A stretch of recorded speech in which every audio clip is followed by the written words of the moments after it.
7 things you can't do in front of King Charles. 1. Don't call him king. This mistake was once made by an American. He addressed Charles, "Hi, Prince." His Royal Highness was not amused. He instructed his private secretary to coach future hosts.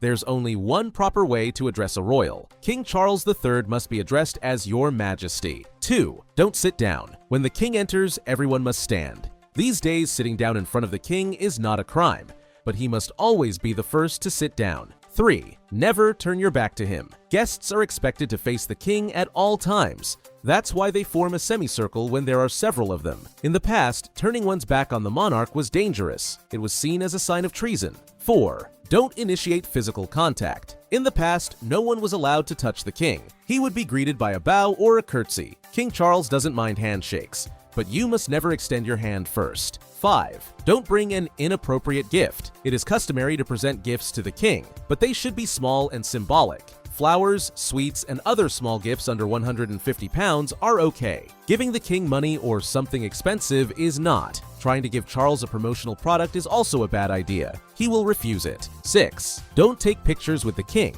Selfies or other unauthorized photos used to be banned.